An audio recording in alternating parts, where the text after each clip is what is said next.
Hey, is my subscription ready? Hey, this is Dr. Mike Jones. I'm calling in prescription for a patient. Remember when we had E? Was that when we had E? Was number one, you E? What was that when we had E? Any question, you call back. Number two, what? No. Thank you. Hey, I need about 2,000 bottles of baby oil. Do you guys have that in stock? Hey, I know you guys are about to close. Please, don't close the pharmacy. I'm right there. I'm at the light. I'm like 15 minutes away. They're eating the dogs. The people that came in, they're eating the cats.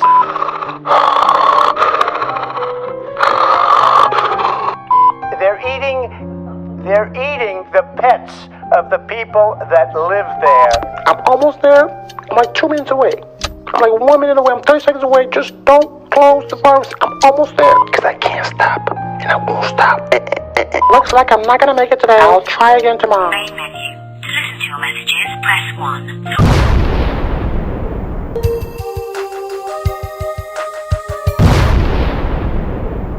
This is the OD Podcast, Episode 3. I'm your host, Fit Pharmacist. We're back.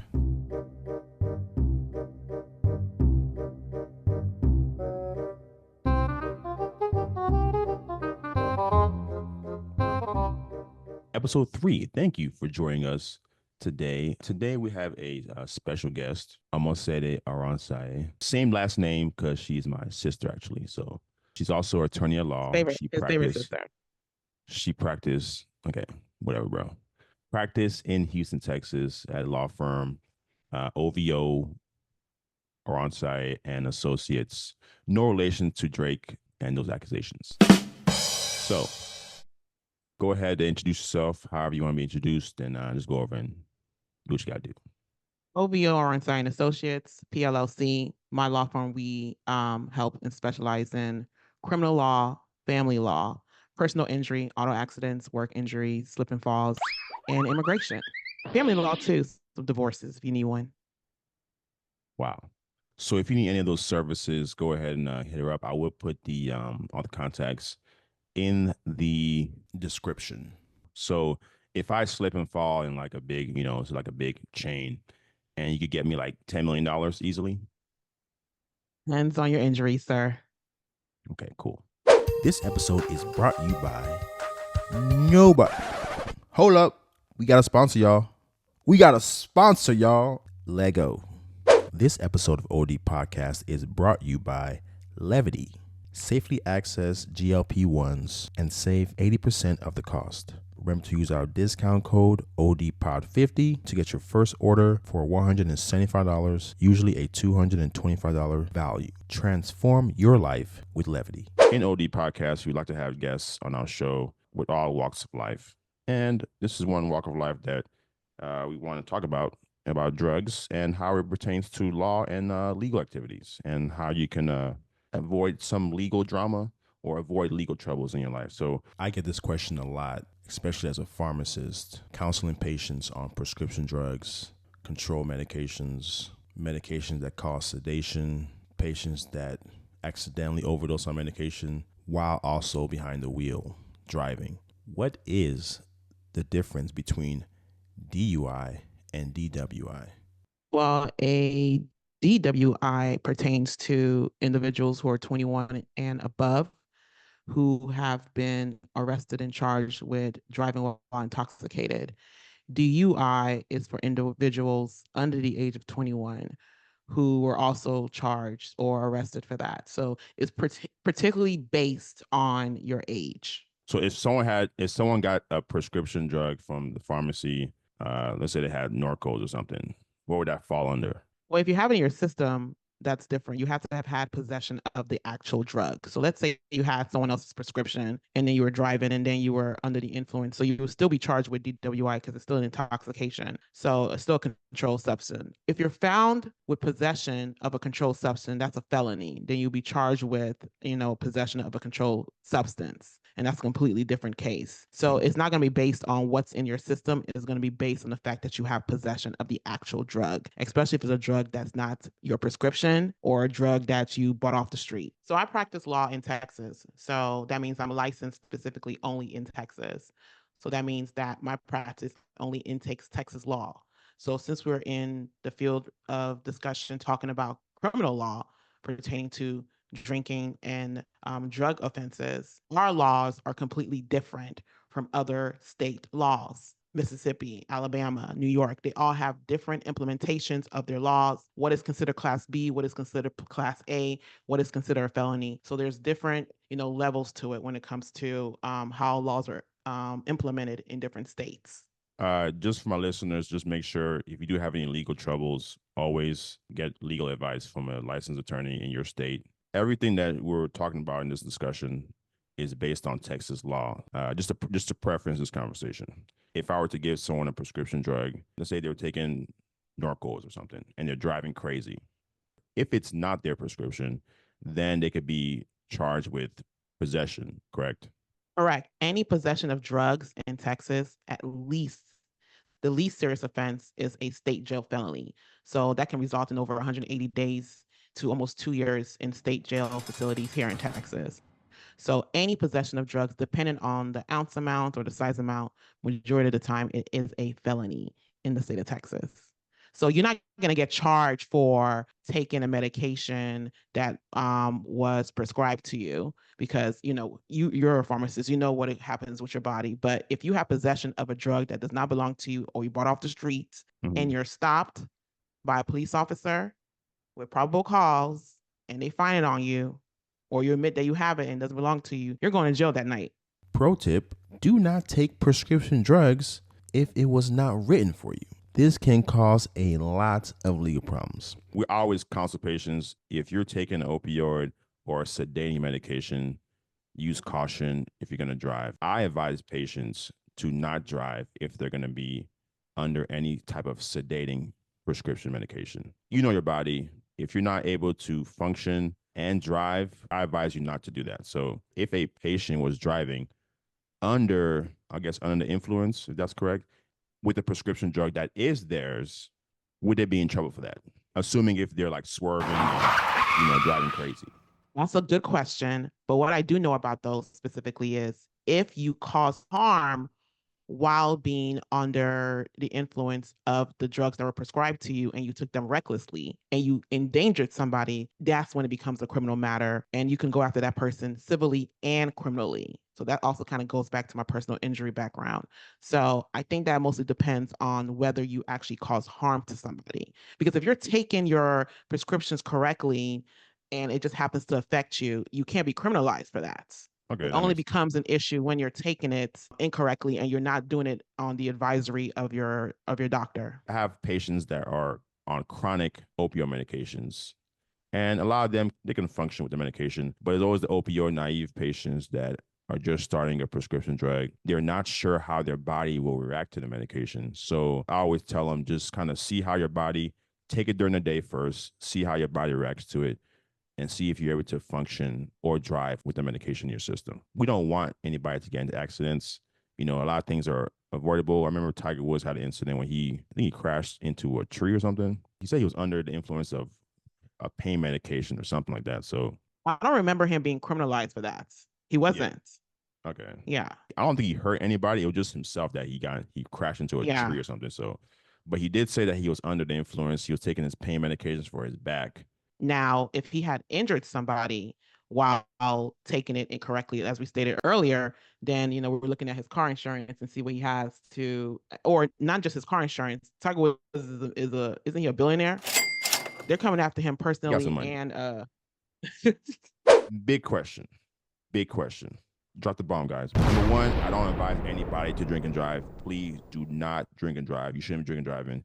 If you are drinking, take an Uber, get a designated driver, just do all those things. But this is just for, informational purposes, of course. So if you are under the influence of alcohol, drugs, whatever, and you get pulled over by police, what are you supposed to do? Let's first look at the most important things. First of all, when the police pulls you over, make sure that they're following due diligence. Your Fourth Amendment right, they have to have probable cause to stop you. So if it's a traffic stop, if you are driving, you're speeding, you pass the red light, you pass the stoplight, they have a right to stop you. If they stop you and they smell alcohol in your breath, your eyes are glossy, you're slurring your words, then they have a reasonable opportunity to pull you out of your car and do a sobriety test on you, take a breathalyzer on you, or also ask you if you want to do a blood alcohol concentration blood test.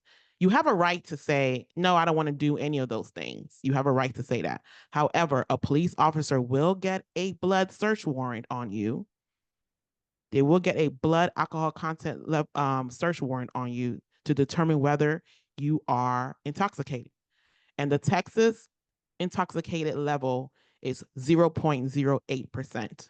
Wait, So if it's that's for the 0.08, that's for the breathalyzer, all right? that's for the breathalyzer and the blood. So if Okay. it's 0.08% or higher when you are behind the wheel, an enforcement officer does have a right to pull you over at the scene at any sort or in at an accident, take your breathalyzer test. And if it's above that number that I stated, you may be arrested, but more than likely you will be arrested. But what if I don't want to take the breathalyzer test? You don't have to take the breathalyzer test. You do have a right to refuse a breathalyzer. But just know that Texas Department of Public Safety or the Texas Department of Motor Vehicles will suspend your license for the first 90 days or more. So that's another thing. And you have to probably try to get something called ALR request within 15 days of your arrest. But that's a different story for another time. So even if you refuse breath, Harris County or whatever county that you're arrested in within the Texas can get a blood search warrant, as I stated earlier. And with that blood search warrant, they can test your blood and determine whether you are above the 0.08 BAC amounts to actually, certify your arrest. And a BAC amount, that's blood alcohol concentration, correct? Concentration, that's Okay. correct. And that's 0.08. Now, don't get me wrong. I've had cases where someone was 0.08 and I was able to get their case dismissed. It just really depends on how good your attorney is and what you can actually, argue. But the first step, you guys, is they have to have reason to pull you over. If the police does not have a reason to pull you over and you even admit it to his face that, yeah, I was drinking. Yeah, look at all the bear cans in my car. If the actual initial stop was improper and unjust and a violation of your Fourth Amendment right, the case gets tossed away. It gets tossed. So those are things you should also look out for. It's always good to know your rights. Let's say that you refuse the breathalyzer. You don't want to do the breathalyzer. Does that mean you'll get arrested? You can still get arrested because initially, in the initial stop, after the traffic stop, they smelled alcohol on your breath, your eyes were glossy, you're slurring your words. Those are probable cause and indication to get a search warrant, a blood search warrant, to determine whether you are intoxicated, even if you do refuse a breathalyzer, even if you refuse a field sobriety test. They don't do the blood test on site, right? They will probably do that somewhere else. I'm assuming. They're probably going to. Yes, they're going to take you to the precinct. They're going to get a magistrate to approve a search warrant to test your blood to determine whether you actually were under the influence. If your BAC is under 0.08%, then you are free to go. Let's say the person says, okay, I don't want to do a breathalyzer. I'll get arrested. I'll just take me to jail and let me try to wait it out and see if I could just, correct my alcohol level by drinking a lot of water. If I'm in jail, I'll drink a lot of water and maybe I'll just, flush out my system and I'll get better. How soon would the blood test be approved if you deny the breathalyzer on site? You can get a search warrant for blood within the hour. Oh, really? That fast? Within a couple of hours, yes, you can get a search warrant for a blood test. You mentioned the Fourth and the Fifth Amendment. Whichever one applies to this, talk about how that applies to the situation and how you can use the Fourth or Fifth Amendment to protect yourself. The Fourth Amendment is more of a warrant clause and also determines probable cause as well. So like I stated earlier, there has to be a reason for the stop. There has to be a sufficient evidence and probable cause to stop you first or finding any other possible crimes connected to the stop. That's the first thing. But most of the time, when you get stopped and you're asking the police officer, why did you stop me? Et cetera. And you're not happy with the stop and you want to fight it right there and then. I always advise people, fight it in court. Because there's going to be an attorney out there who's going to find something. They're going to find evidence of a violation of your Fourth Amendment right. And with the violation of your Fourth Amendment right, that would then also help you with anything else that was found after the violation of the Fourth Amendment right. If there is a violation of the Fourth Amendment right, it excludes any other criminal proceedings under the exclusionary rule with some exceptions. So that's just one thing that you need to understand. So any evidence obtained after the violation of the Fourth Amendment right is excluded, no matter what you said. You could have said, yeah, I drank. Yeah, I almost hit somebody. I had 7 beers. I'm a little drunk. It doesn't matter. If the stop was a violation of your Fourth Amendment rights, anything else will be excluded from any criminal proceeding under the exclusionary rule. Okay, so what about the Fifth Amendment? The Fifth Amendment right is just self-incrimination. So don't run your mouth. I'm sure anytime you talk to an attorney, they always tell you to keep your mouth shut. Be quiet. Anything you say can be used against you in a court of law. Anything you say. Yeah, that's what they said on Law and Order. But keep going. That's correct. Anything, yeah. So that's just the rule. So the best thing to do is keep your mouth shut. If they ask you, have you been drinking? I'm not answering any of that. You don't have to say anything at all, because the criminal defense attorney is going to come in there and make sure that everything is taken care of. Your Fifth Amendment right means that you can also request an attorney. So not only does the Fifth Amendment right also implies that you should remain silent, it also includes the right to request an attorney to be present for any questioning. So those are the most important. I think those are 2 important amendments, the Fourth and Fifth, pertaining to any kind of criminality. So if I get pulled over by the police, do I have to tell them, hey, I plead the Fifth, like they do on TV? Do I have to say, hey, I plead the Fifth? Or do I just be quiet and just look at their eyes and stare at them? You know that you are probably going to say something that's going to incriminate you. And by the way, I just want to let you know, in Texas, the Miranda rights are not required to be stated at the presence of your arrest. But wait, really? You do have a right to remain. Hold on. What? Are you saying that they don't have to read you your rights when you get arrested? Yes. Wow. In Texas. That's good to know. In Texas, police are not required to read any person their Miranda rights in every situation. It depends on the situation, though. Based on what you said earlier pertaining to I can just remain silent in the vehicle. If you know you may say something that might, incriminate you, you do have a right to invoke, your Fifth and Sixth Amendment right. You have a right to remain silent until after I speak to my attorney.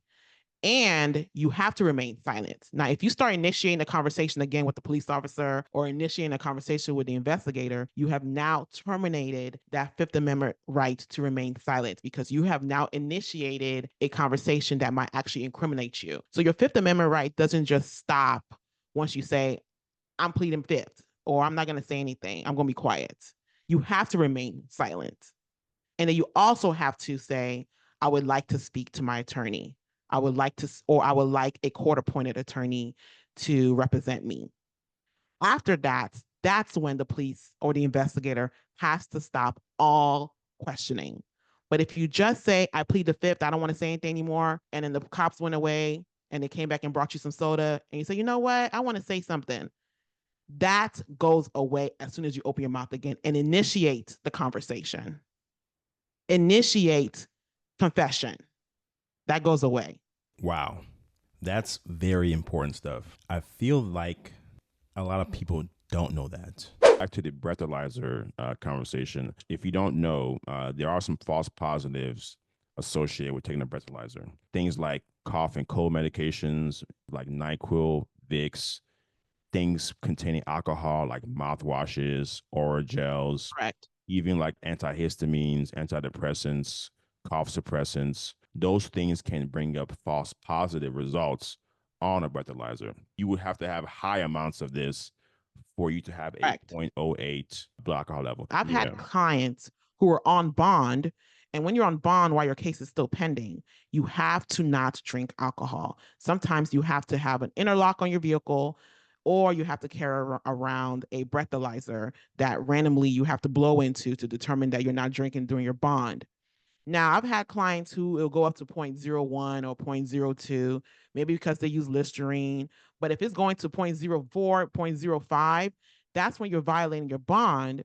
And that's when they will roll pretrial individuals, and the judge and the prosecutors are going to roll their eyes and say, that's alcohol.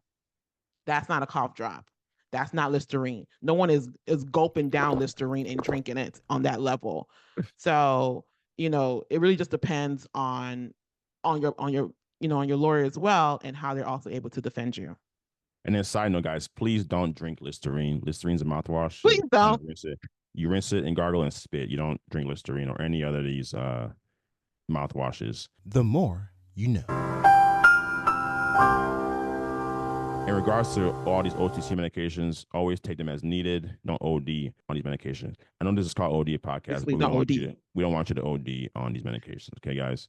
So use your discretion when you're taking these medications. Use your discretion when you are going to drive. If you're going to be under these medications, know your body. Know how you react to these medications. Know how you feel. And if you're not sure about a medication that you're taking, take it at first in the day. See how you feel before you get behind the wheel. We want you guys to be safe out there, so we don't need any accidents. Okay, so Walter, real quick, I just want to go backtrack real quick. I know I was talking about how you should be quiet when you're at a traffic stop. Technically, no. An individual only can invoke a Fifth Amendment when communication is being compelled, when they're being arrested or possibly detained, or possibly being subpoenaed for any legal process. So I'm not saying that you should be stopped at a traffic stop and they say, have you been drinking, and you keep your mouth shut. The best thing to do is just not to admit it. Don't say, yes, I've been drinking. Don't admit anything. Don't say anything. I'm not going to answer that question, officer. It's better to say you're not going to answer it than lying and saying no, or admitting and saying yes. The Fifth Amendment only becomes proper when you're being compelled to say something, when you've been detained, or when you've been arrested, or when you're in custody, or when the communication is being testimonial. So I just wanted to backtrack and say that. That's definitely good information. You're welcome.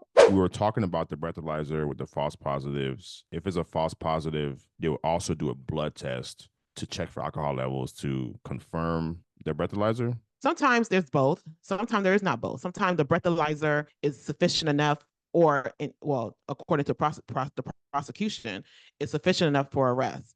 But a really good attorney can also determine that maybe that specific breathalyzer wasn't used properly. There's a lot of new police officers that are out right now who are still learning the process, that's probably not doing it correctly, or even the field sobriety tests are not doing that correctly. So there's things that can actually be skewed. If the breathalyzer says that you are intoxicated, they can arrest you on the spot.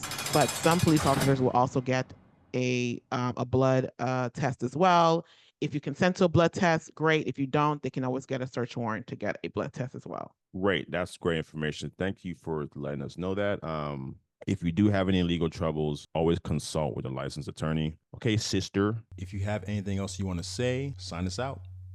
I just want everyone to be safe out there. The holiday season is around the corner. November, Christmas. I do get a lot of DWI cases during the holidays. I do get a lot of more personal injury auto accidents during the holidays. And of course, I would never encourage you to get into an auto accident or get injured, or encourage you to, get a DWI. But if you ever do, or know anyone who has, I guess I am plugging a little bit there, low key, hit me up. But overall, that's when I want to be safe this holiday season. And thank you, Walter, or Fit Pharmacist, Dr. Walter, for inviting me on. Appreciate it. And also New Year's is coming too, so that's a big. I'm sure that's a big time for you. Definitely, when 2025 hits, that's when people start calling the line for sure. So know your rights, know how to protect yourself, and always use caution. This is why we always counsel our patients on these medications. We want to make sure that you're protected and that we are doing the right thing. So thanks for listening. This is the 3rd episode of OD Podcast. Peace. Hey, guys.